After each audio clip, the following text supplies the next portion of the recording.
Sejam muito bem-vindos a mais um programa do Teia Cósmica. Eu, Devatara, sua terapeuta de relacionamento e sexualidade. Hoje eu tô com uma pessoa super especial, como sempre, graças a Deus, graças a Já, graças a todos os deuses e deusas, cada dia trazendo mais pessoas especiais aqui para trazer conteúdo relevante para vocês hoje. Ela, Silvia Sena, ela que é terapeuta do Axé. Gente, vai ser muito legal, muita contribuição no programa hoje. Ela que é candomblessista, mestre em comunicação social, estudante das medicinas mentais e emocionais, ela que vem lá do Zona Leste de São Paulo, ela que tem todo um trabalho social também, trabalho com ONGs, ela vai falar sobre a jornada dela espiritual e também das militâncias dentro da espiritualidade.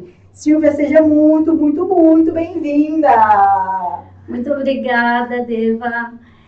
Boa tarde a todos e todas. É uma honra estar aqui nesse espaço. Honra que também nossa. É um espaço sagrado, né? Um espaço de bate-papo, um espaço de conhecimento e autoconhecimento. Eu estou muito feliz de estar aqui nesse momento. Obrigada a você também por contribuir, assim, de disponibilizar seu tempo, poder vir aqui contar a sua história, a sua jornada. Tenho certeza que foi uma jornada cheia de desafios e muitas bênçãos. Eu quero que você comece contando Axé, contar a sua história dentro do Axé. Dentro dessa questão do candomblé, eu estava até comentando com você que é uma linha que eu não conheço muito, que nem você falou, a gente estava falando aqui nos bastidores, é uma cultura, uma religião um pouco fechada, não sei se é fechada é o nome certo, mas que a gente estava falando um pouquinho, né? Mas tem os segredos. Que tem essa questão toda. Eu conheço a Umbanda, que ela tem os ritos abertos, né? Que tem essa questão toda. Então eu queria que você explicasse como que funciona essa questão do candomblé. Eu sei que tem muitos mitos, não, o candomblé é coisa do mal, enfim, porque tem os cortes, enfim, eu queria que você explicasse um pouquinho o que você sentir explicar. Bom, para começo de conversa, a Umbanda também tem raiz africana. Sim. E a Umbanda também tem cortes. Sim. Muita gente fala que não, ignora, tem aí a máscara de uma branca, mas a Umbanda ela é negra, as raízes são banto. Então, ela também tem iniciação e tem pouca coisa diferente do candomblé, na verdade. E o candomblé já prega mais, de fato, essa questão mais familiar, né, muito parecido com as culturas africanas, das pessoas viverem em comunidades, viverem em quilombos, enquanto famílias mesmo, e que os conhecimentos é passado de pai para filho, de mãe para filha, toda uma cultura quanto aos cortes, quanto às ervas, quanto à intimidade com os orixás, que são as suas divindades.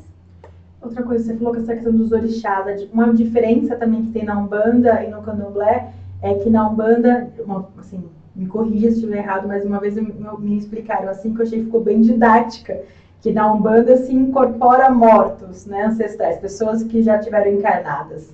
E no Candomblé, tecnicamente, não, que são os orixás, que são, para quem vocês tecnicamente... Mas os orixás viveram na Terra, eles também são.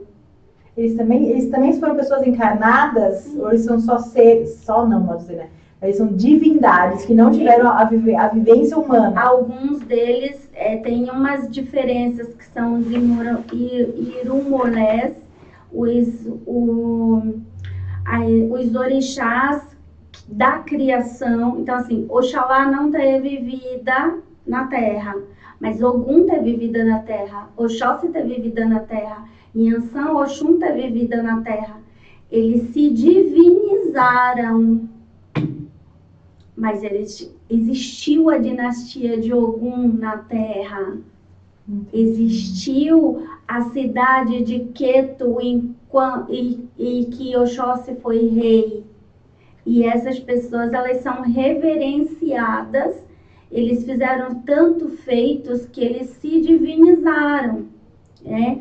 E aí, quando a gente fala das entidades de Umbanda, que na verdade não é de Umbanda, nem de Candomblé, nem de ninguém, é da orixalidade, da espiritualidade. Quando a gente fala, por exemplo, de um caboclo, esse caboclo, ele está na linhagem da sua família. é alguém da sua linhagem ancestral familiar de 200, 300, 400 anos atrás, mas é seu, está na sua linha. Então, não tem essa de entidades de esquerda, entidades de direita. Exu também trabalha na luz, né? Eles têm uma proximidade tão grande das sensações humanas que as pessoas acabam confundindo. Mas também é um espírito de luz espiritualizado. Senão não teria essa força divina no corpo de outra pessoa. Sem aquelas, né? Sem levantar polêmica, mas já polêmica. Como fala? Enfim. Polemizando, isso, gratidão. Mas eu queria que você me explicasse, porque você falou essa questão da Umbanda branca, negra, de ter corte, essas coisas. E parece que, não sei, é o que eu sinto, que eu também sou da Umbanda desde lá, meus 15 anos, e realmente naquela época se falava-se mais de cortes dentro de sacrifício dentro da Umbanda. Recentemente, mais atual, eu não vejo mais tantos tipos, principalmente em trabalhos abertos, né? E hoje tem-se a Quimbanda, que eu vejo que dá assim, a sensação que eu tive que a galera que quer trabalhar com Exu e Pombagira foi tudo para Quimbanda e criou-se mais uma, não sei se criou-se, eu não sei, uma linhagem para quem quer cultuar, quem quer trabalhar dentro dessa linha, como se tivesse realmente, e assim, ficado cada vez mais branco, vamos colocar assim, a Umbanda, branco que eu falo assim, tipo, mais socialmente, politicamente aceita, né, para aquela questão assim, social mesmo, política, vamos colocar assim.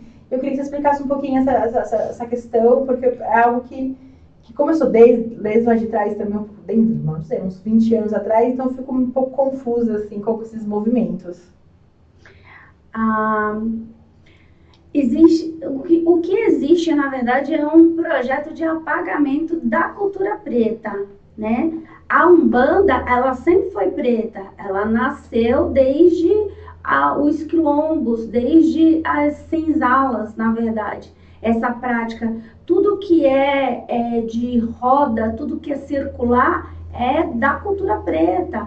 O samba de roda, a umbigada, a reizada de Minas e todas as matrizes africanas aqui dentro, a capoeira dentro do Brasil.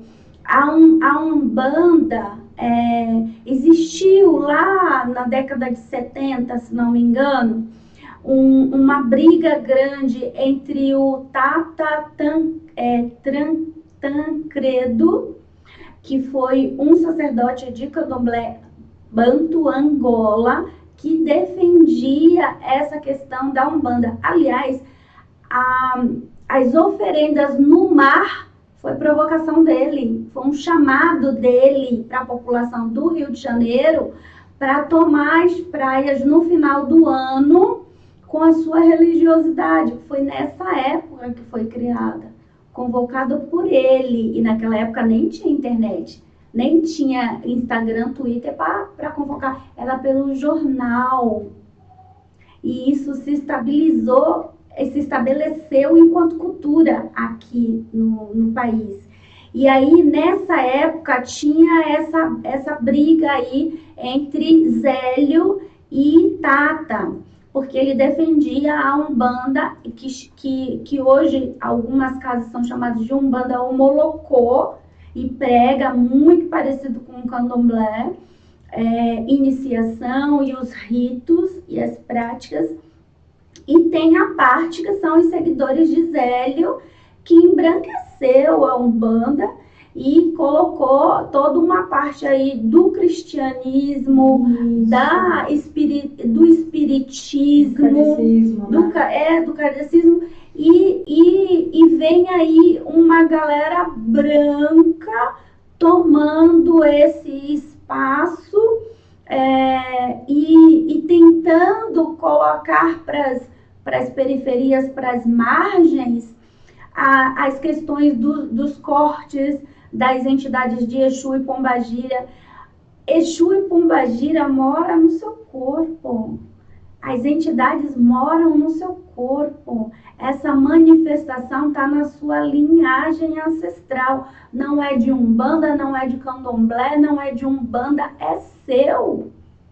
Independente de onde você estiver, elas vão se manifestar. Eu conheço gente que era evangélica e que a entidade se manifestava dentro da igreja. Se apresentava para ela, falava com ela e ela dizia: sangue de Jesus tem poder, eu não estou te vendo. E ela falava: você está me vendo sim, não se faça de besta. E hoje essa pessoa está no Candomblé.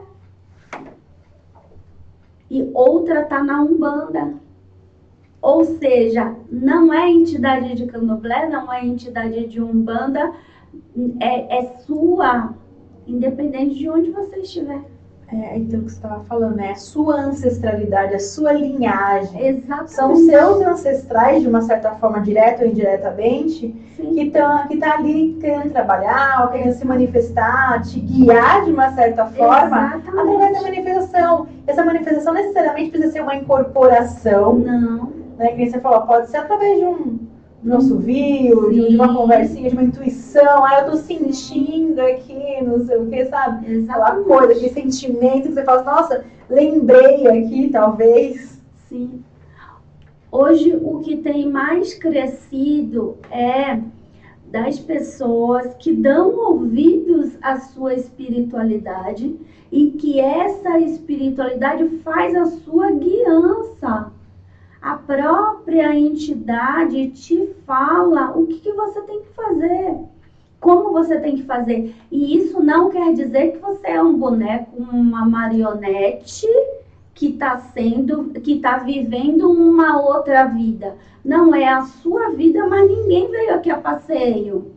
Todo mundo veio aqui fazer alguma coisa. E quando você dá espaço para a sua orixalidade, para a sua espiritualidade, de ouvir, de colocar em prática, você é guiada da melhor forma possível para cumprir o seu papel. E aí também eu não coloco assim essa questão tão grande de eu tenho uma missão. Mano, tem missão quem inventou a vacina da Covid, que é mundial. Tem missão quem teve grandes feitos mundiais. A gente tem um compromisso espiritual aí, que muitas vezes a gente até se debate, se joga no chão para não fazer. A gente tem um compromisso. E esse compromisso vai ser cumprido, querendo você ou não. Muitas vezes é coisa que é do seu gosto, da sua profissão, do seu saber. Você tem gozo de fazer aquela determinada atividade, aquele determinado trabalho. As terapeutas, por exemplo, é um trabalho assim, né? É do gosto da pessoa tentar entender a cabeça do outro, tirar a pessoa do ponto A para o ponto B. Isso sim é um trabalho, um compromisso espiritual também de fazer o outro crescer. Mas fazer o outro crescer não necessariamente é anular você. Então é isso que as culturas africanas pregam, né? Você vai também ter o seu direito de viver bem, de ter uma qualidade de vida, de gozar dos prazeres da vida, de gozar das riquezas dessa terra, sem deixar de cumprir o seu compromisso com a justiça social, com o outro. Mas não necessariamente você precisa viver em estado de miserabilidade porque você está ajudando o outro, porque você está fazendo um trabalho social. Você também tem direito de gozar de uma boa vida. Isso é muito importante você trazer também, porque tem muito essa crença de que a espiritualidade tem que ser de graça. Para você trabalhar com a espiritualidade, e quando eu falo de espiritualidade, até o trabalho social que a gente estava comentando, né? São várias vertentes, várias formas, mas também precisa do dinheiro, ele precisa estar ali envolvido, porque ele tem muito valor também.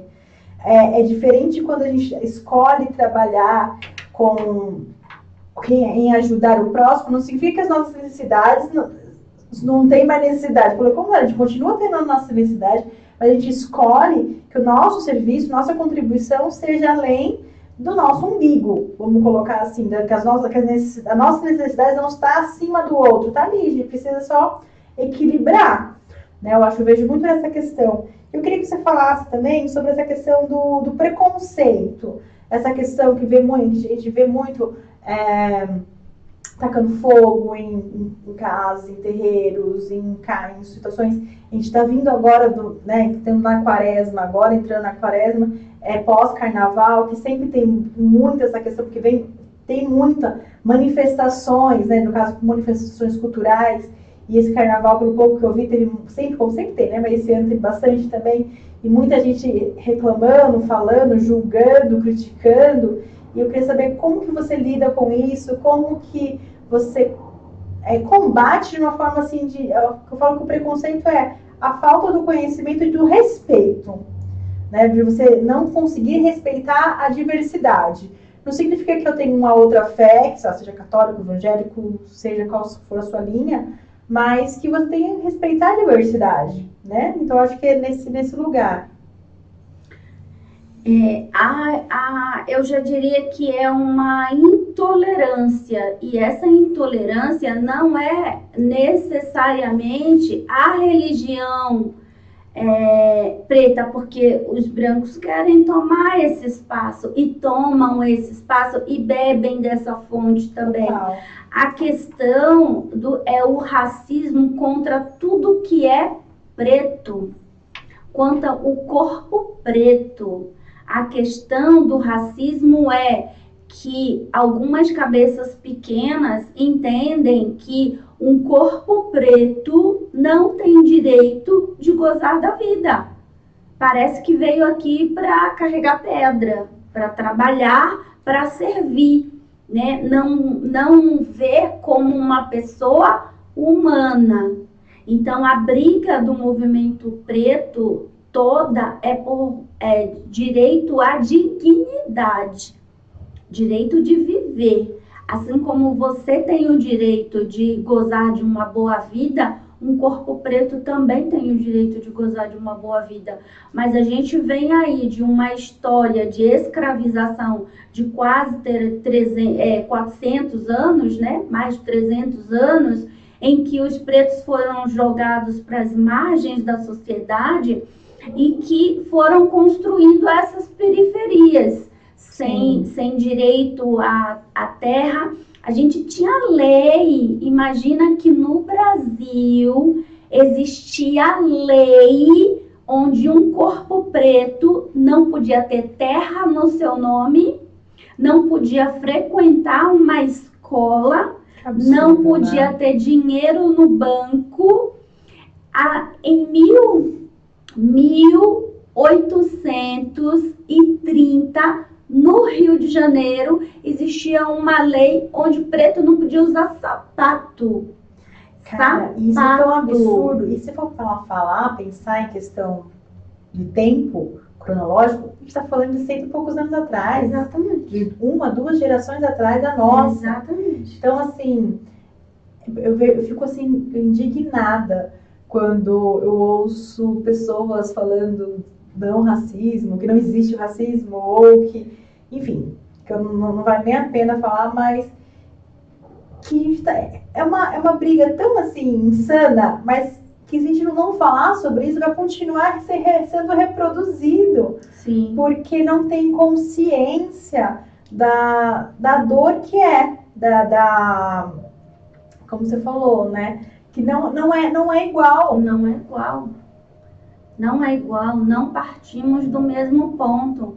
Olha, por volta de 1700, em Salvador, as mulheres pretas, candomblecistas, elas foram proibidas por lei de usar tecidos nobres, que não era para ficar parecendo com as senhazinhas, com as mulheres brancas. Elas não podiam usar renda, elas não podiam usar seda, elas não podiam usar tecidos caros. Tinha que ser aqueles tecidos cru, de saco, de açúcar.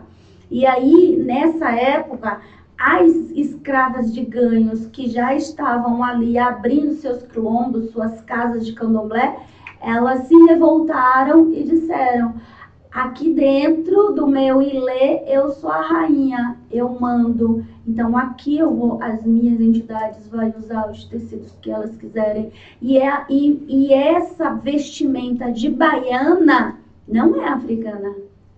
Ela tem raiz na França. E essa perpetuação dessa vestimenta de baiana com essas rendas, com esses rechelier, é uma resposta à sociedade, é uma resistência. Essa roupa do candomblé hoje é uma roupa de resistência. É uma roupa que fala: não, eu tenho direito também de usar, eu tenho dinheiro para comprar, eu vou vestir o que for melhor. Tem um livro que é bem legal, que eu gosto bastante, que vai falar sobre a cannabis, que chama-se O Fumo Negro. E ele vai contar a história da cannabis no Brasil, enfim, desde o cânhamo, dessa questão toda cultural, mas que ele fala que começou a ser proibido. Quando que começa a ser proibido? Porque ele era usado antigamente dentro da cultura afro também, para incorporação, e aí associar, eles eram uma medicina muito utilizada para anestésicos, enfim. Aí eles associaram, quando eles proibiram, um dos motivos, enfim, associaram a cultura negra e chamaram a maconha de fumo negro. Então, assim, aí fala assim, o quanto a gente deve, em questão que até o Siddhartha, que fala bastante sobre isso, o quanto a gente tem dívida cultural com a periferia, com essa marginalização desse povo que foi tão explorado e tirado a sua expansão mesmo, expressão de cultura, tudo, foi roubado mesmo. E aí falaram, não, que eles foram, né, traz a Umbanda, né, com relação a, eles começaram a cultuar os santos, né, começaram a associar o Xóssi com os santos católicos, né, Iemanjá com Nossa Senhora, Oxum com Santa Bárbara, enfim, foram associando, nem sei se é, mas foram associando para poder o quê? Ter o direito de cultuar, é onde foi se perdendo ou se misturando de uma certa forma a fé, né? A forma de cultuar ali a sua manifestação. Sim. O sincretismo no Brasil, eu sei que tem muitas pessoas que criticam o sincretismo, principalmente as pessoas, sacerdotes pretos, alguns criticam o sincretismo. Foi uma violência, mas eu acredito que foi também uma inteligência e uma sacada muito grande do povo preto na época de associar, e existiu uma pesquisa aí, existiu um estudo aí de comparar as características de Inhansã com as características de Santa Bárbara, de associar as características de Ogum com as características de São Jorge. Então eles foram muito inteligentes para manter o culto deles dessa forma.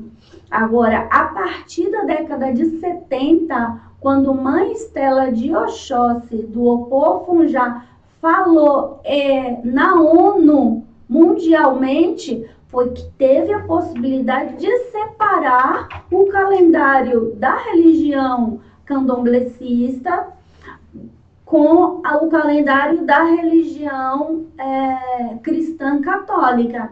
Mas a gente vê, por exemplo, na Bahia, existem missas que são completamente pretas, né?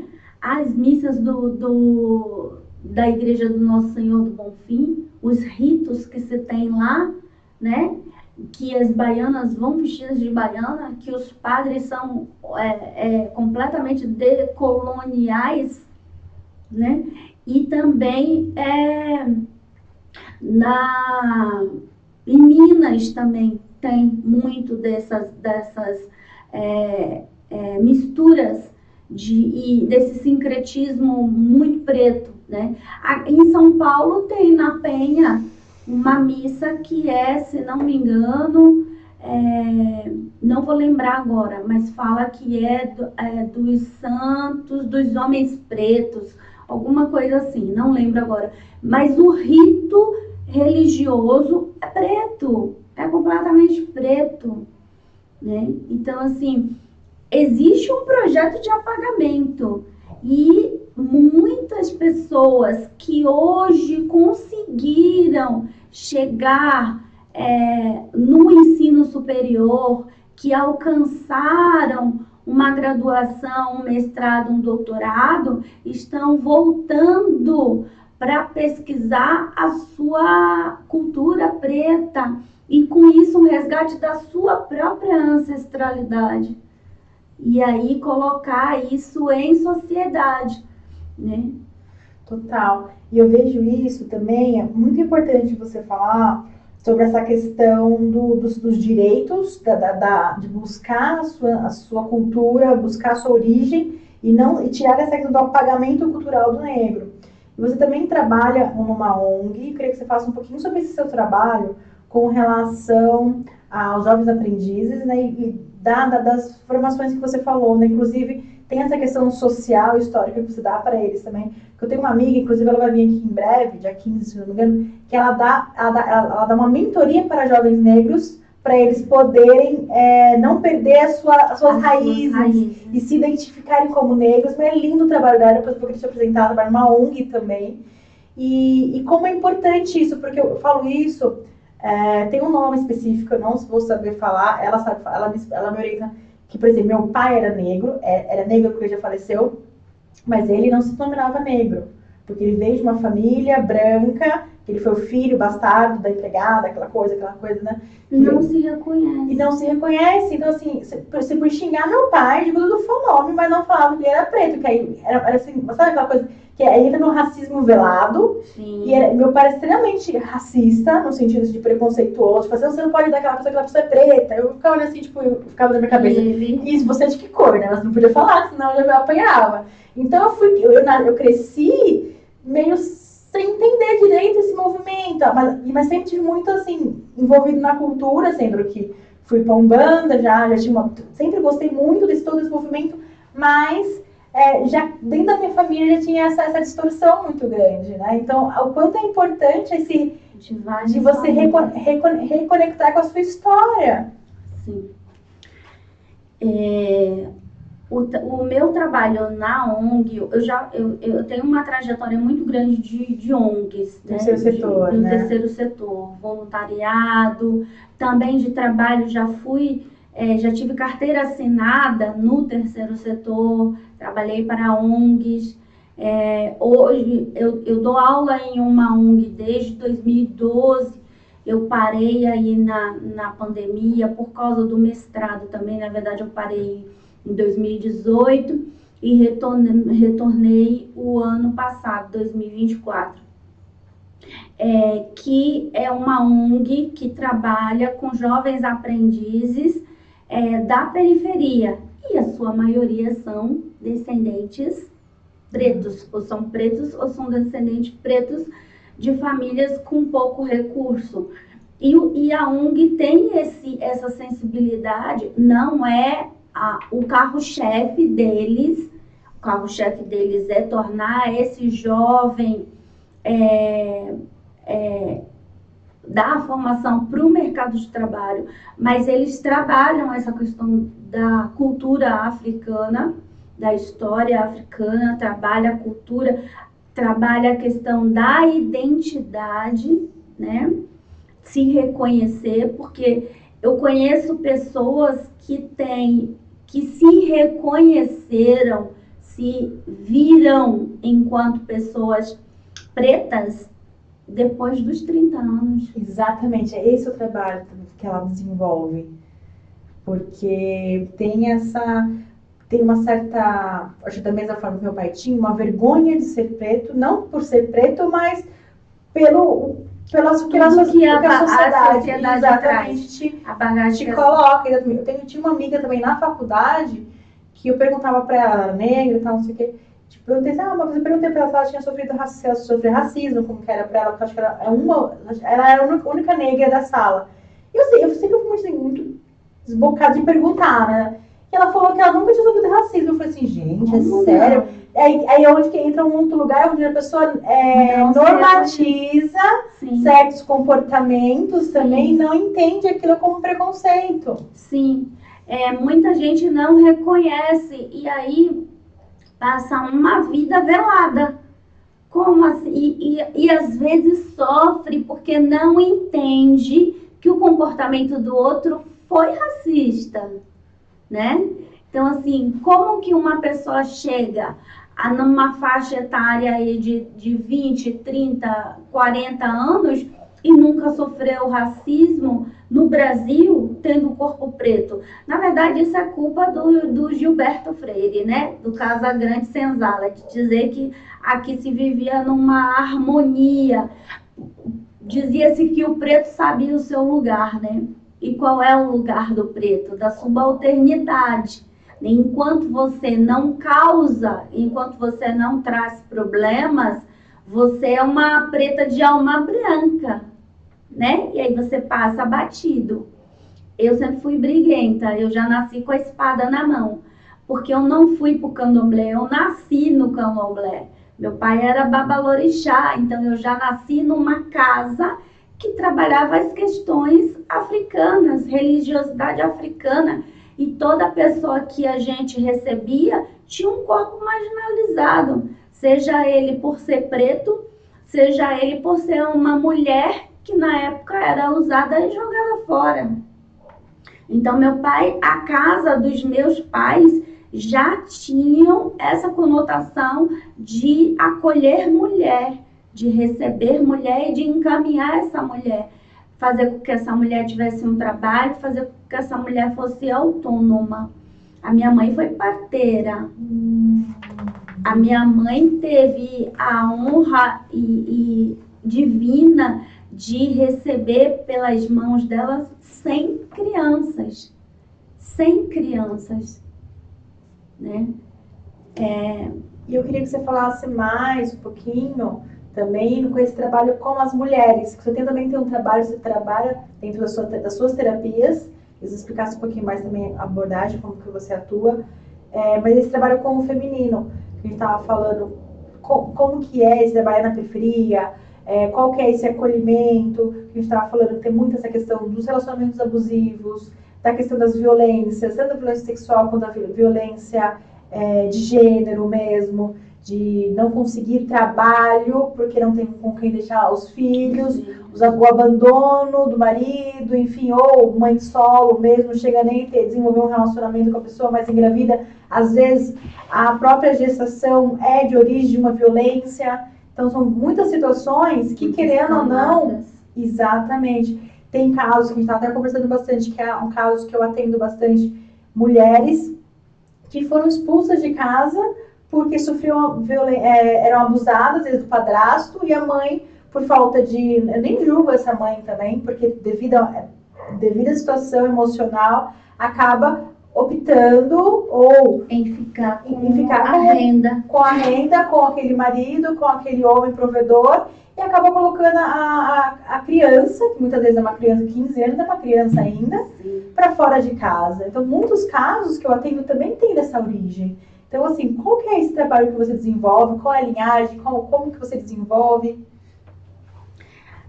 Antigamente, as casas de candomblé tinham esse papel social. Eu digo antigamente porque eu cresci dentro de uma casa de candomblé e o que a gente recebia era essas demandas de meninas que foram abusadas, sejam dentro do seu corpo familiar ou enganadas com a famosa prova de amor do príncipe encantado. E aí essa mulher engravidava, ou naquela época, eu tenho 50 anos, então a gente está falando aqui de 40 anos atrás. Essa mulher era uma perdida, porque não era mais virgem, né? E aí essa mulher era botada para fora muitas vezes pelo pai, ou muitas vezes pela mãe, porque quem abusou foi o padrasto, mas a mãe preferia ficar com quem botava comida dentro de casa, até porque tinha muitas vezes outros filhos. E aí essas mulheres eram acolhidas onde? Nas casas de candomblé, nos institutos pretos que acolhiam essas mulheres, muitas vezes de ajudar com essa gestação e depois fazer com que essa mulher fosse trabalhar. Muitos dos terreiros na época viravam creches.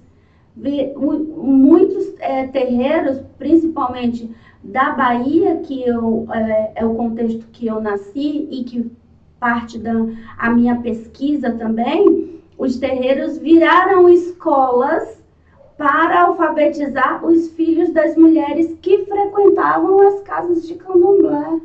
É a questão até, é a história do Ileaê, é a história do Opoafonjá, e que hoje o Opoafonjá é uma escola municipal dentro do terreiro, continua dentro do terreiro, mas recebe verba municipal para ser mantida essa escola.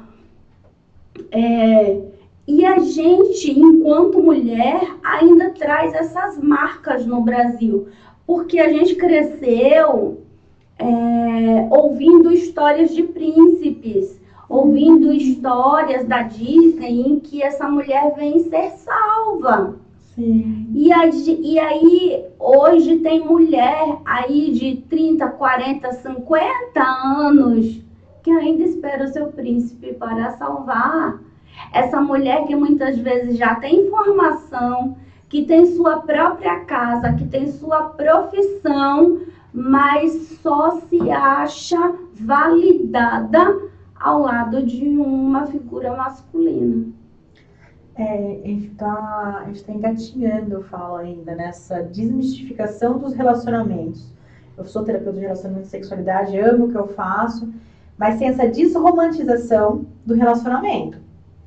Essa pessoa com quem você se relaciona tem que ser uma pessoa que vai agregar no seu desenvolvimento espiritual, profissional, financeiro, não uma codependência. Exatamente. O que a gente tem assim muito é uma codependência emocional, essa questão que a gente estava falando, cultural. Ainda tem uma pessoa que veio aqui, que foi a Maria Cortez, que foi muito legal o programa dela, porque ela contou toda essa questão histórica da mulher, porque a mulher não tinha lugar na sociedade sem um homem, isso já lá atrás. E hoje, isso não é verdade, porém, a gente ainda carrega da sociedade esse pensamento ainda muito machista, né? Esse patriarcado horroroso. Sim. E eu queria que você falasse um pouquinho também, que você comentou lá comigo lá embaixo, nos bastidores, do centro cultural que você está querendo abrir, que está no desenvolvimento dentro do terreiro, e assim, da importância da gente manter, né, vocês,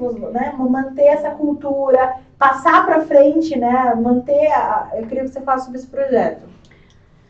Desde sempre, as casas de candomblé já fazem um trabalho que é cultural, é artístico, é profissional. A gente costuma dizer que as casas de candomblé é uma universidade.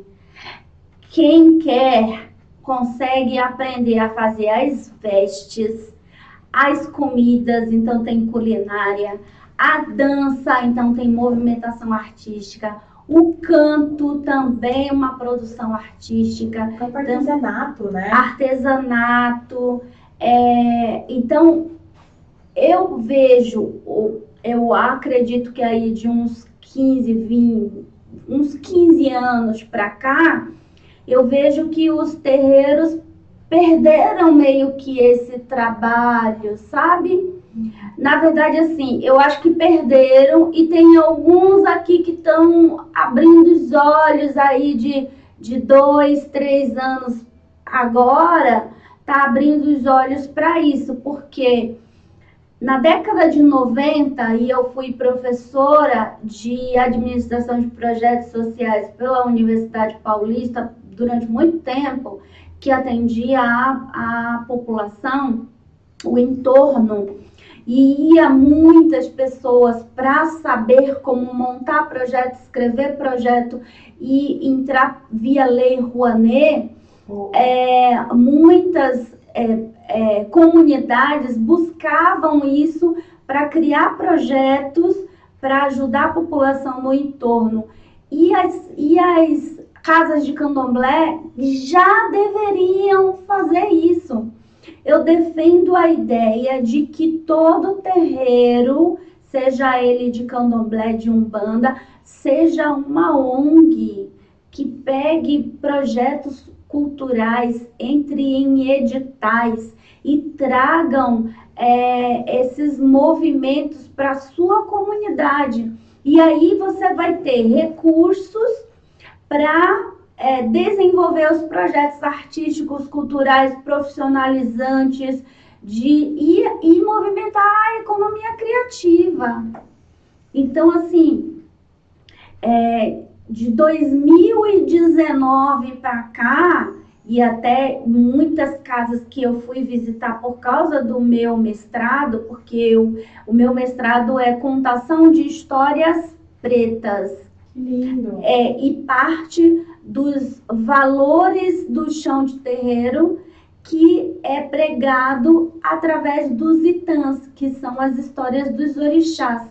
Então, como eu passei por vários terreiros e eu observava exatamente isso, há sempre um perrengue muito grande com grana e pouco conhecimento ou desinteresse de umas lideranças de trabalhar essa questão dos projetos e a nível de recursos, tanto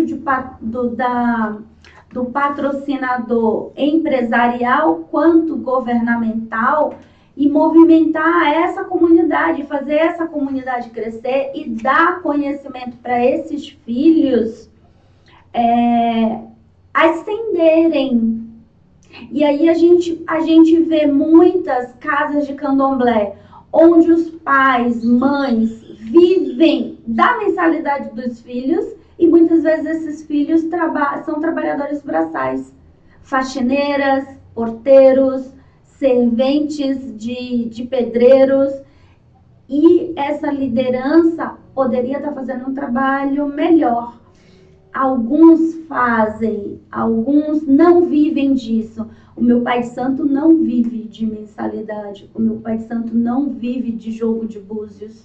Ele tem outro trabalho e ele comprou a casa onde é o terreiro com o trabalho dele. Não foi com mensalidade, mas muitos pais fazem isso. E tem uma outra questão também que a gente estava conversando, que é sobre essa questão do centralizar o poder, de não deixar a pessoa desenvolver a sua autonomia religiosa de uma certa forma. Sim. Tá? E também desenvolver essa questão do medo, o medo que você precisa. Quem é médio, não sei, eu sou médio, todo terreiro que eu vou fazer, é preguiça. Você tem que desenvolver, você tem que trabalhar, porque os seus orixás, porque não sei o que, não sei o que. Eu falo assim, gente, eu cuido bonitinho lá, a gente troca uma ideia, por que não? Porque assim, tem uma questão cultural, uma hierarquia, tanto um trabalho que eu não me identifico, que eu não consigo, porque assim, eu falo, tem que bater cabeça para muita coisa. Às vezes tem coisa que você não concorda, que nem você falou, né? Você trouxe um ponto com relação à grana, com essa questão de... Tem várias formas de ganhar dinheiro, né? De monetizar, de gerar recurso para desenvolver projetos e que às vezes por essa questão do medo do poder, porque quem tem o controle ali, acaba, se a gente está falando de grana, se a gente está falando de projetos, se a gente está falando de expansão, a gente precisa o quê? De mais braços, porque a gente não consegue crescer, ou você cresce junto, ou você fica ali naquele lugarzinho. Então tem esse medo também. Eu queria saber como que é esse movimento para você, como que você combate isso dentro do seu núcleo ali, que é essa expansão mesmo de consciência, de crescer. Eu também todo movimento que eu faço, eu acabo sendo abriguenta também, que eu acabo não ficando muito, porque, cara, quando eu vejo coisa errada, eu falo, cara, não vou falar amém pra isso. Sinto muito, beijo, house, tchau. Dentro do meio religioso também existe essa questão da pedagogia do medo. Quando a gente fala das religiões de matrizes africanas, a gente está falando aí do desconhecido. é muito desconhecido. Tem muito dirigente que aprendeu um pouquinho ali com os seus mais velhos e não a desenvolveu, e não acompanhou o crescimento da sociedade, a transformação da sociedade, e quer manter as pessoas sob esse controle do medo. Eu cresci numa casa, e eu estou falando aqui de 50 anos atrás, onde o meu pai já tinha essa cabeça aberta de ensinar as pessoas a cultuar a sua própria ancestralidade. Não, vai você mesmo fazer sua oferenda, vai você mesmo conversar com a sua entidade. Eu lembro que eu era pequena e eu achava que meu pai tinha superpoderes e que ele podia tudo. E aí, por exemplo, eu queria ganhar o concurso e ser a rainha do milho, que tinha essas coisas na época do São João, principalmente na Bahia, né? Em questões de escolas, que na verdade era vender aqueles carnezinhos, né? Mas eu queria uma mágica. E aí eu falava para ele, bate seu tambor aí e fala com as entidades que eu quero ganhar o concurso, você, a rainha do milho. E aí ele falava assim, fala você. Vai você conversar com seus herês, vai você conversar com o Damião, vai pedir para ele, né? Faz a sua oferenda, faz a sua reza, bate a sua cabeça. E aí existem sacerdotes, sacerdotisas que ensinam seus filhos desde sempre, seja a Bian, seja um iniciado Iaô. Na minha casa tem Iaô de 3 meses que sabe montar ebó, que conhece de folhas. E eu tô falando de uma menina de 12 anos. E então, muitos acabam não ensinando a pessoa a cultuar essa ancestralidade, essa espiritualidade que tem no seu próprio corpo, por medo do quanto essa pessoa pode crescer ou voar, só pode. É isso. E você falou essa questão, medo de voar, né? Porque quando você vai dando autonomia, a pessoa vai criando, né? Vai criando essa autoridade mesmo, cara, do que faz sentido e do que não faz sentido para ela. Sim. E eu queria que você falasse também um pouquinho sobre essa questão afetiva, né? Porque eu falo isso também por experiência própria. Eu não consigo me relacionar com alguém que não tem o mínimo, não vou nem falar respeito, né? Uma pessoa que não entende ali, que não seja da Umbanda, que não tem uma linhagem dentro do Candomblé, dentro das medicinas da floresta, enfim, que não tem esse conhecimento, essa abertura, porque assim, mas você não namoraria com um evangélico? Cara, não é por causa da religião, porque eu sei que vai ser... A cabeça isso, valores, vai ter momentos que a gente vai bater de frente em algumas questões que assim, não é contra a religião, mas é a falta de conexão. Então eu queria saber assim, a importância que é ter alguém te apoiando, mesmo a família. Minha mãe é uma pessoa que ela não vai na minha casa. Ela acha que eu tenho pacto com o demônio, nesse sentido, assim. Ela viu meu tambor, que não tá aqui, meu djembe. Um dia ela foi, meu djembe que parece, é quase um tabaque, mas é um pouco diferente. É pequenininho. Ela, mas o que você faz com isso? Eu falei, mãe, canto pra chuva, canto pra subir. Tipo, sabe? Então, assim, eu vou falar o quê pra ela? Então, assim, a da importância do respeito mesmo, do relacionamento. Como que é isso pra você? O relacionamento afetivo, não existe a possibilidade de uma pessoa conviver comigo que não tenha, no mínimo, um respeito às minhas raízes negras, né?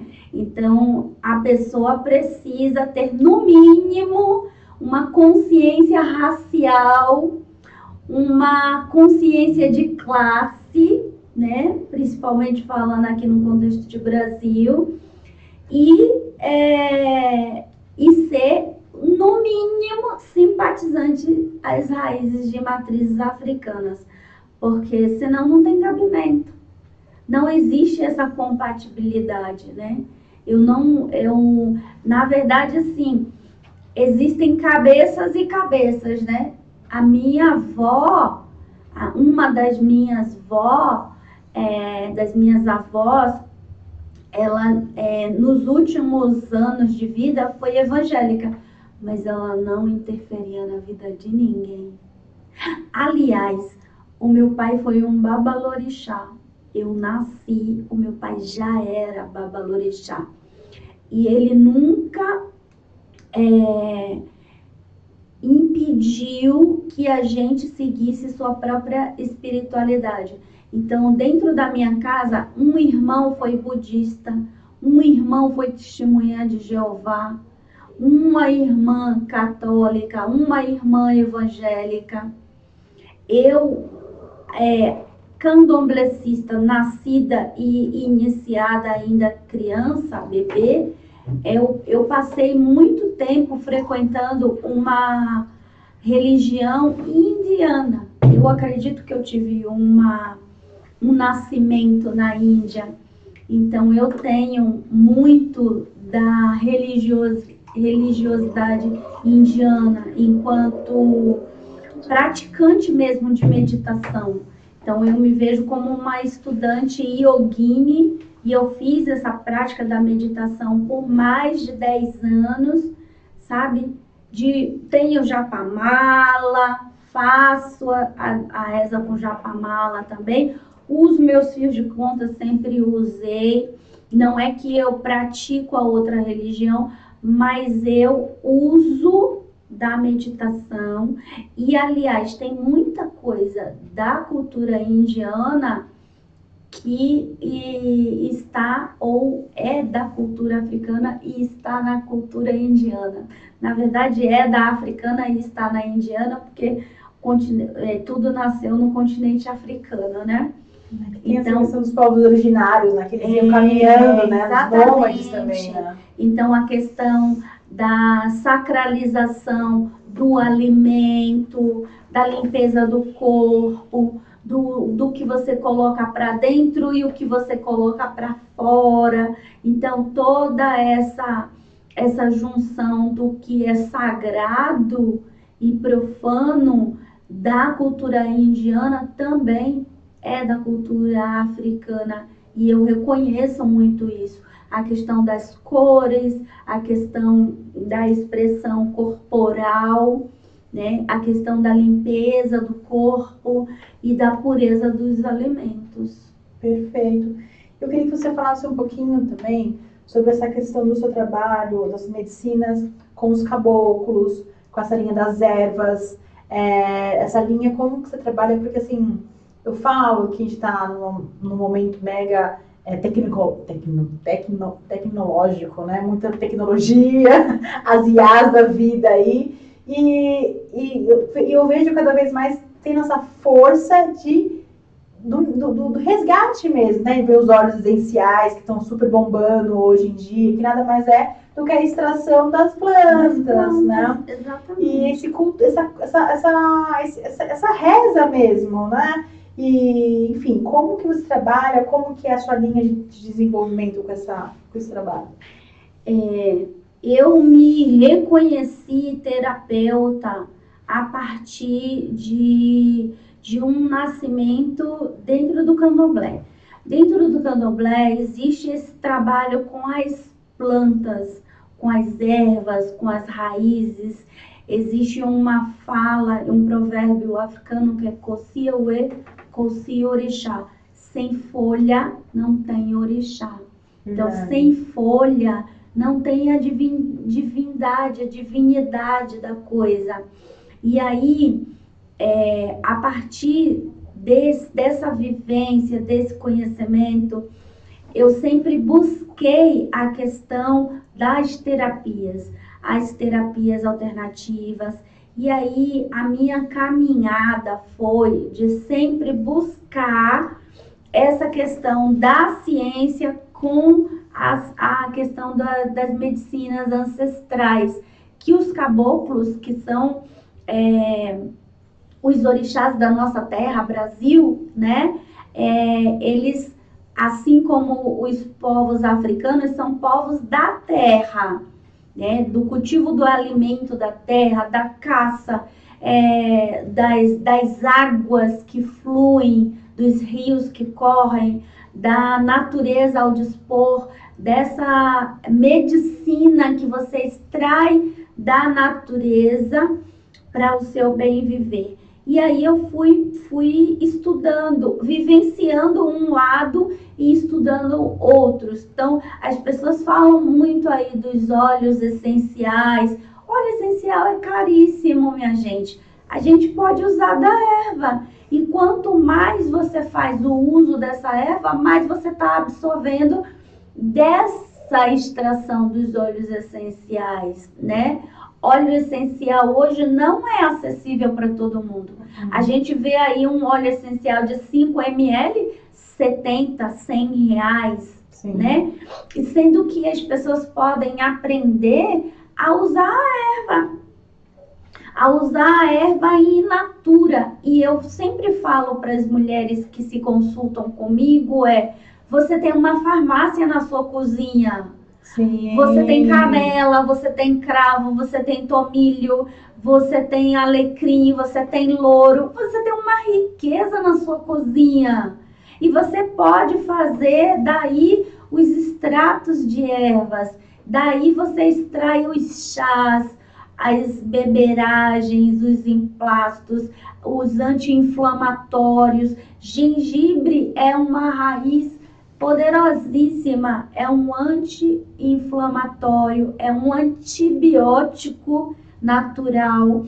O gengibre é antibiótico natural. O açafrão, que na verdade é a cúrcuma, né? Sim. A cúrcuma, que é uma raiz muito parecida com o gengibre, também é um antibiótico natural, um anti-inflamatório natural. E que as pessoas preferem comprar um comprimido. Não entendo um negócio desse. É essa coisa, né? Quem volta a falar, né? Que o conhecimento liberta. Né? Quem é o que a gente está falando? A gente está passando aí o mês março, mês das mulheres, né? Então, quem foi queimada? Foram as bruxas? Não, foram mulheres. Que tinham conhecimento. Que tinham conhecimento, exatamente. Que sabiam fazer das ervas a sua medicina. Exatamente. Né? Então é muito louco isso, quando a gente está buscando realmente buscar a nossa ancestralidade para nossa liberdade para a gente sair dessa indústria capitalista da farmácia, capitalista, que seja os óleos essenciais, enfim. Mas é cada vez mais deixar praticidade para o simples, a gente volta para o simples. A gente tem hoje aí uma indústria que estão tirando as sementes das frutas. Total! O que é isso senão um capitalismo cerceando a vida? As pessoas vão deixar de ter no seu quintal de casa um pé de laranja, uma bananeira, um pé de carambola, uma pitangueira, uma mangueira, já que as frutas estão vindo aí sem sementes, né? As pessoas querem uma modernidade absurda que adoece. Tá que nem esses dias eu fui no mercado e eu vi uma pocã, gente, uma mexerica. No caixinho descascada, vendendo só os gominhos. Eu falei, gente, é o cúmulo do absurdo, né? A pessoa ter preguiça de descascar uma mexerica, uma laranja, daí já até entende, mas sabe, assim, umas coisas. Quando assim. você descasca uma mexerica, você já está em contato com o óleo É um perfume que exala, né? A laranja também, você já está quando você descasca uma laranja, você está em contato com o óleo essencial. Tá espirrando, né? Você vai tomando e fechar o olho, assim. Exatamente. E aí, quando a mulher tem esse conhecimento de aproveitar isso, eu não jogo uma casca de laranja fora. A casca de laranja vira banho, vira chá, vira spray. Ela seca, vai pro chá. Ela seca, vai pro escaldapés. Então, assim, as cascas, não joguem as cascas de laranja, de limão, de mexerica fora. Os cítricos trabalham a alegria. Boa. Esses dias eu estava assistindo, enfim, YouTube da vida, enfim, estava ensinando a fazer fermento natural da casca da manga. E da maçã. Da maçã também. Então, eu falei assim, gente, é aquela coisa, a natureza em si ela é tão próspera e abundante, passa fome, necessidade, de uma certa forma, quem está querendo cada vez mais entrar nesse mundo capitalista. E eu vejo, assim, lógico, tomar cuidado com a palavra, Há mas... casos e casos, né? Mas eu vejo o sistema capitalista e esse modelo de viver deixando, digamos assim, a periferia cada vez mais pobre. Sim. Por quê? Porque eles começam eu falo eles no sentido de, que eu até tá falando até com a Georgia, um projeto de desenvolver que eu falo, que é deixar as coisas baratas, reutilizar as coisas, né? Eu falo assim, ter uma vida mais minimalista, né? E não tô falando, tipo, enfim, que a pessoa periférica não tem direito de ter, não é disso que eu tô falando. É não querer algo que ela realmente não precisa. E se vender nesse mundo de querer ter e perder as coisas simples, nesse sentido. A essência, né? Não viver. O meu trabalho com a terapia, com mulheres, eu uso dessas medicinas afropindorâmicas, de saber que os recursos da terra estão aí para você usar, tanto para desinflamar o corpo, quanto para aliviar os sintomas das emoções, da alma, né? Como você usar os cítricos para obter alegria, como você usar um tomilho, um orégano para desinflamar o corpo, como você usar um alecrim e hortelã. Já foi estudado pela Universidade Americana, que é o elixir da felicidade. É o elixir da felicidade. E aí você imagina que esse elixir da felicidade, você pode tomar chá, você pode tomar banho, você pode fazer spray para usar como perfume. Não, total. Hoje os meus perfumes são todos naturais.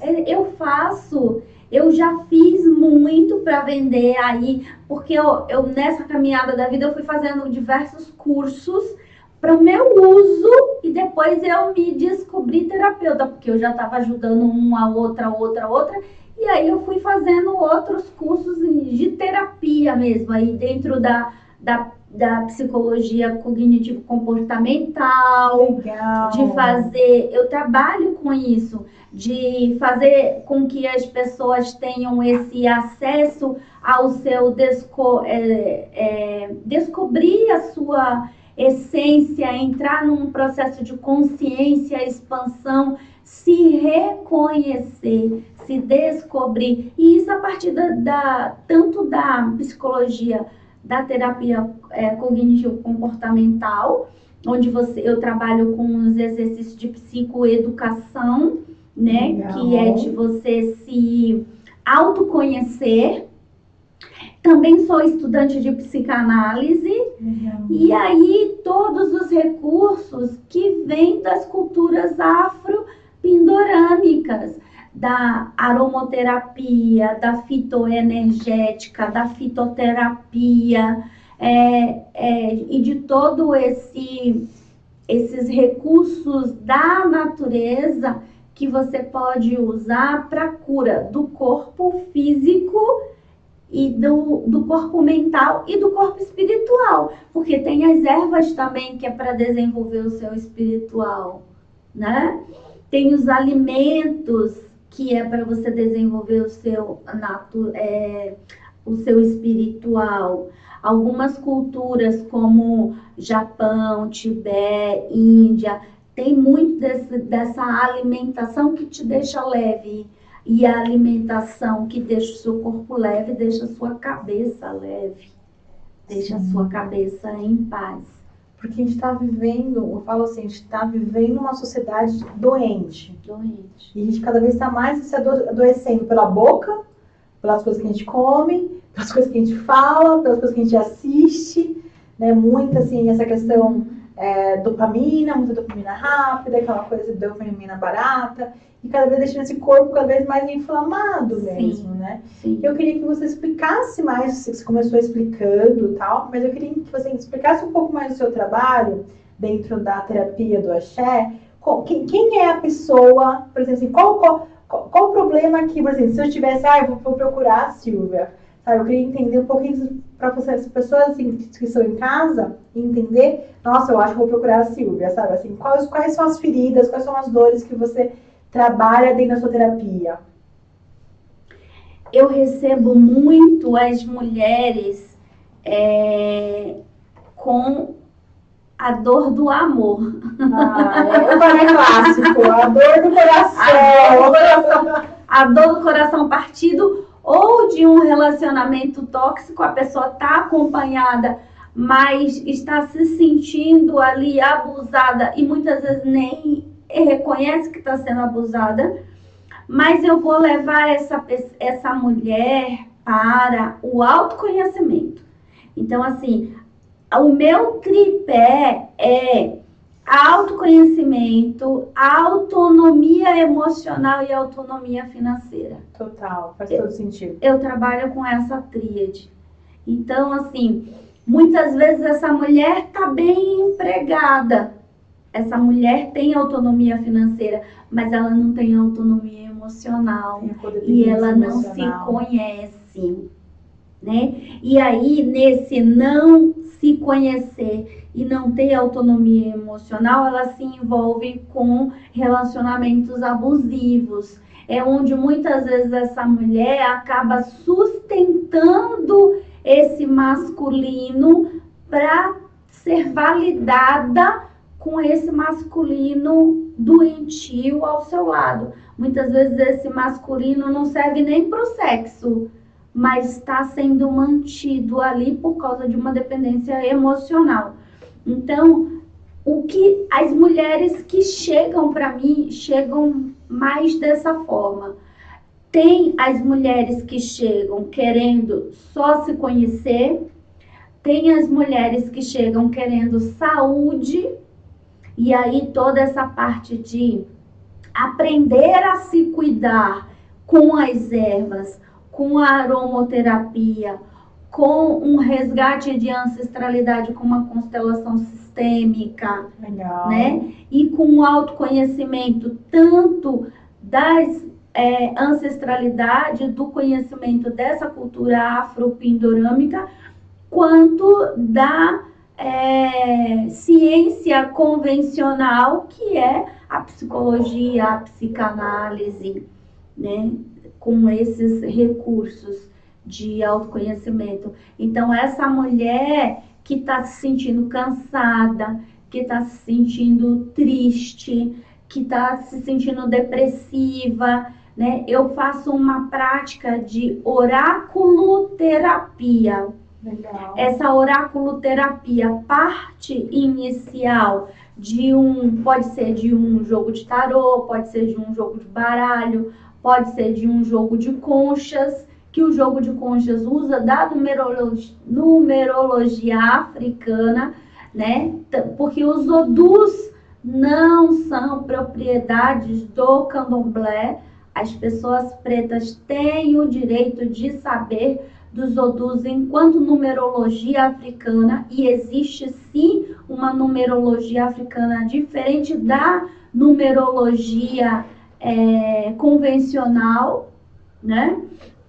E que a sua data de nascimento é um marcador para isso, e que esses povos antigos já davam esse conhecimento, esse reconhecimento de qualidades, de padrões psíquicos dentro da numerologia dos odus. Então, com a data de nascimento de uma mulher, eu já bato o olho, eu já reconheço quais são os seus padrões psíquicos. E esses padrões também trazem os seus padrões de saúde. E aí, com isso, eu faço o trabalho com o autoconhecimento, a descoberta de si e com o uso dos recursos da natureza. Aí a gente vai para o campo da aromoterapia enquanto in natura, que são as ervas, são as especiarias, a perfumação dos perfumes naturais a partir dessas especiarias, dessas ervas, o uso de banhos. Para o candomblé é importantíssimo o banho de folha, e é o banho de folha fresca, ela é macerada, não é cozida, não é fervida, né? O banho no candomblé, ele é macerado. Dentro da naturopatia ou naturologia, que eles mudaram aí há uns tempos, ou da fitoenergética, até se usa as ervas em infusão. As ervas secas a gente pode fazer um chá, pode fazer um banho, mas a erva in natura, você acorda a alma da erva, você acorda o espírito dessa erva através do seu encantamento, do seu ofó, sua palavra, sua reza, e aí essa erva vai mudar a sua vibração. Muitas vezes de uma tristeza, né, de uma apatia, e muda a sua energia para que você vá para a vida, né? Cara, eu quero fazer uma pergunta, assim, enfim, sem julgamento também, mas eu quero que a gente possa discutir ou abrir esse campo. Você falou que você trabalha com maiores pessoas, maioria, né, que te procuram da dor do coração. E tem muito, eu vou falar a minha opinião, né? Eu sou totalmente contra essa questão de amarração, né? Por N motivos. Mas eu já ouvi falar, já fui inclusive em podcast, que falo assim, não, mas é bom fazer, porque eu já vi pessoas que iam se matar. Enfim, cada desculpa que eu faço, pra mim não justifica. E eu queria saber se te procuram, se você faz, qual que você orienta. Porque se é uma pessoa, porque já me procuraram também achando que eu faço. Eu faço o máximo que eu faço divórcio energético. Isso eu faço. Libera o boy, solta, entrega pra manjar, Devolve essa oferenda. Agora, meu carração, eu me recuso a fazer. E essa carência, essa necessidade da mulher, né, que ela tá aí com outras questões, eu vou trabalhar outras questões com ela, se ela vir me buscar através desse conceito. Mas eu queria que você falasse um pouquinho só pra gente poder expandir mesmo. Eu trabalho com essa linha de devolve a oferenda. Eu sempre levo essa mulher a se valorizar. Sim. Né? Valoriza o seu passe. Geralmente quando tá nessa busca é pra estar numa carência. Numa carência. Muitas vezes, eu tava conversando com meu pai de santo outro dia, e ele falou assim, que chega muito pra ele também, velho. Ele não faz, ele não gosta, e ele sempre fala, isso é ego.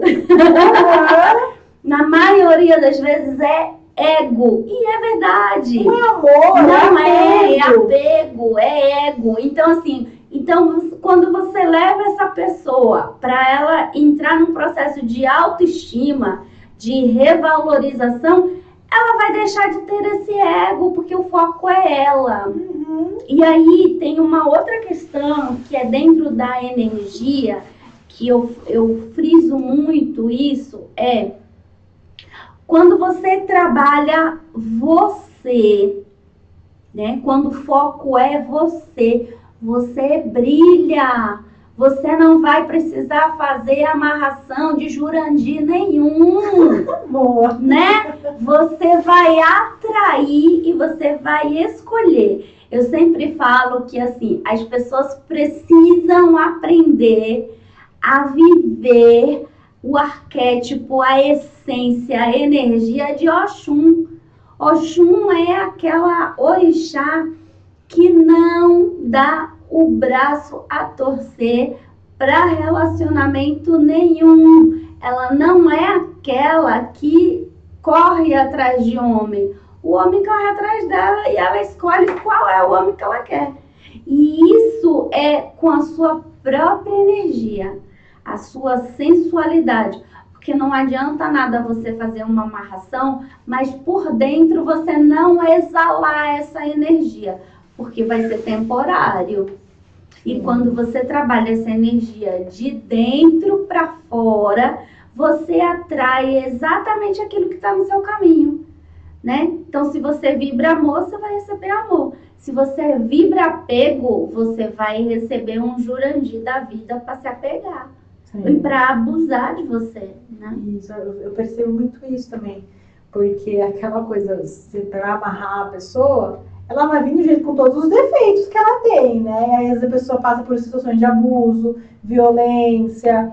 E aí ainda fica com aquele karma, literalmente, aquela energia amarrada, literalmente.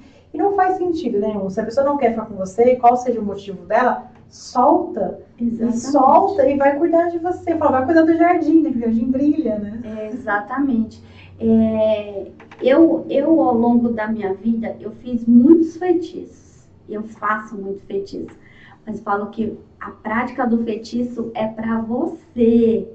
E quando você vai fazer um feitiço de amor, por exemplo, você faz um feitiço de amor, é com o seu nome, é para você. Você não vai botar o nome de ninguém. Ah, é? Porque aí o que acontece? Você vai exalar isso. Não é que você tá botando o nomezinho ali do Jurandir e vem o Jurandir. Quando você exala, vem tudo que tá no radar e você escolhe. Aí a sua cabeça tem que estar boa também para você escolher o que é o melhor. Ali. Sim, porque senão aquela coisa. Você fazer seleção. Exatamente, porque se você tá, que nem você falou, né? Se você tá com uma autoestima baixa, se você tá vibrando em carência, em dependência emocional, que é alguém só para falar que tá. Cara, eu brinco, qualquer pau que balança, você vai querer, vem que eu tô quente, que tu tá fervendo. Não é isso. Não. E agora, quando você tá com essa autoestima bem colocada, você fala assim, cara, esse aqui, você tem uma lista de check. Não, esse aqui não faz sentido pra mim. Não vai dar certo. Esse aqui eu não vou nem perder meu tempo. Eu falo que você não precisa, eu falo assim, eu tô naquela fase que eu tô difícil de ir pro segundo encontro. Mas não porque eu falo assim, cara, no primeiro você passa um scanner, aí você fala, cara, pra que eu vou gastar meu tempo? Pra ir, você não, deixa, eu não quero, cada um no seu tempo. O que eu vejo muito nos atendimentos é que assim, a mulher, ela quer tanto um homem do lado, ela quer tanto uma pessoa do lado, que ela não tem critérios. Sim. Não tem critérios. Então, assim, eu não me relaciono com certos tipos, cara, não dá certo pra mim, não vai dar. Eu tive uma pessoa aí de 22 anos que ficou 3 anos no meu pé, hoje tá com 25. Falei, cara, não vai dar pé, eu tenho o dobro da idade e não é nem só pela questão da idade, é pela cabeça da pessoa. O sexo vai chegar uma hora que vai diminuir. Eu vou conversar o quê com essa criatura? Se essa criatura não tem assunto. Se você fala assim, o que você pensa pro futuro? Ai, não penso no futuro não, porque às vezes não acontece. Mas você que tem que fazer acontecer. O que você quer estudar? O que você quer produzir no futuro? Quem que você quer ser daqui a 5 anos? Se a pessoa não tem essa perspectiva, tchau. É isso. Porque eu quero mais coisa. É isso. Eu quero outras coisas. E como é que eu vou conviver com uma pessoa dessa do meu lado? Eu falo muito, né? Inclusive nos meus atendimentos, tem que ter metas de curto, médio e longo prazo. Sim. E tem que estar caminhando juntos para construir uma relação. Não é, falo que feliz para sempre, é só na Disney. Porque a relação é construída. Mas se você tá com uma pessoa que o plano dela é B, o seu é A, cara, vai chegar uma hora que ou você vai pro B com ele, você vai abrir mão do seu sonho, ou vocês têm que ter um plano C, que é onde os dois se encontram ali e falam, porque não precisa abrir mão do meu sonho nem abrir mão do outro, mas eles têm que ter um sonho em comum. Tem que estar caminhando para um caminho que tem ali uma congruência dos dois, porque senão a gente volta e cai naquelas ciladas de um abre mão, ou o outro abre mão. Bom você tocar nesse assunto aí de metas para curto, médio e longo prazo, porque no Brasil a gente cresceu vendo Disney, né? Sim. A gente criou-se essa ilusão do amor romântico. Sim. Nas culturas africanas não tem. Nas culturas africanas não tem esse amor romântico. A relação ela é construída. E esse construir você não constrói no auge da paixão, no vulco-vulco, no topo da montanha, é no pé da montanha. Você sobe a montanha junto. Então é um amor construído. O que você quer para o futuro, o que eu quero para o futuro e o que nós dois pode fazer juntos para o futuro. Então é uma relação construída. A mulher que vai buscar romantismo, amor, frufru, e eu não tô falando aqui, eu tô falando aqui do amor piegas, né? Do que as pessoas acham que é amor. Essa relação tá fadada ao fracasso. Sim. Porque aqui, ó, com o pé no chão, quais são as nossas realidades, né? O que eu tenho de concreto para construir, né? Eu viajei muito, né? Eu sou uma pessoa que viajei bastante, dentro do Brasil mesmo. E aí, toda vez que eu viajava, aí tinha aqueles amores de verão, né? Aí, ai, vem pra cá. Eu falei, cara, esquece. Para tudo. Minha vida tá regionalizada. Eu tenho trabalho, eu tenho estudo. Eu não vou entrar nessa linha aí desse romantismo de ser feliz pra sempre, de mudar toda a minha vida, porque vai dar ruim. Sim. E aí as pessoas falam, você é fria, você não gosta de ninguém. Eu gosto de mim. A minha cabeça é fria. Eu escolho com tranquilidade. É isso, né? Eu acho que o trabalho que a gente está desenvolvendo hoje nas linhas de terapia é desromantizar essa relação e trazer responsabilidade afetiva, mas primeiro com a gente. Exatamente. Porque a gente cobra muito essa questão, que o cara não teve responsabilidade. Às vezes ele nem tem consciência. Sim. Então, quando a gente está falando de relacionamentos héteros, não que as mulheres também têm cada uma na sua questão, enfim, o homoafetivo, mas os homens, eles vêm numa imaturidade emocional muito grande. Uma porque nós, mulheres, temos esse lugar de acabar cuidando, entrando no lugar de maternar muito rápido esse companheiro. Então a gente sai muito rápido desse lugar de companheiro e vai ir no lugar de mãe muito rápido. A gente tem que ter muita postura, muita assim. Quando você vê, não, isso aqui, tô entrando no lugar de mãe de novo, volta. E aí a gente tem um trabalho constante. Total, de responsabilidade, de entender qual que é o meu papel dentro dessa relação. Eu sempre falo assim, cara, eu quero um companheiro, um amigo, um parceiro, eu não quero um filho já tenho 3. Você vai chegar para somar? Vamos, bora. Senão eu tô muito bem sozinha, obrigado, house. Exatamente. Eu sempre falo para as meninas, assim, o que você pode suportar e por quanto tempo você pode suportar. Porque vai chegar uma hora que vai ficar pesado. Se tá contra a sua natureza, vai ficar pesado e aí não vai dar certo. Você vai cobrar ou você vai viver submissa. Então, tudo precisa ser acertado. Uma outra coisa que eu sempre falo também é cuidado para não ser amante de homem solteiro. Nossa, verdade. Faz porque muito tem sentido. muito isso hoje. Aí a mulher se doa, a mulher abre as portas e esse homem só vem ser o beija-flor, né? Ele vai ali, chupa o melzinho e vai embora. E Tá aí, acontecendo muito isso mesmo. Mas essa época de Tinder, amante de homem solteiro. de relacionamento não monogâmico. Então, assim, Só- vem esse amor volátil mesmo. Volátil. Só se encontra por vulco-vulco e não tem aprofundamento nenhum. Não tem esse vínculo afetivo. Não cria vínculo afetivo. Que é o que realmente vai construir, que vai A relação. desenvolver. Que vai construir a relação. É isso. Sil, o papo tá muito bom, tá adorando. Bom. Muito obrigada. Eu quero que, assim, possa voltar assim que possível. Adorei. Sim, Eu é também. muito, muito legal. Eu falo que o trabalho aqui do Teia Cósmica, que é o nome do programa, que é criar essa teia. E tecendo esse trabalho de falar sobre pessoas que fazem trabalho, pessoas que estão aí em prol de um mundo melhor, de uma sociedade melhor. Então, eu quero que você deixe suas redes sociais, que você se despeça do pessoal, fale um pouquinho mais do seu trabalho. A porta está aberta, volte quando quiser. Eu adorei, foi uma honra, muito bom. Obrigada, muito gratidão bom, de verdade. Uma delícia, mas eu falaria aqui por horas. Olha, eu sou terapeuta integrativa, sistêmica, eu sou estudante de psicanálise, mas eu tenho alguns cursos na área da psicologia cognitivo-comportamental, sou herveira.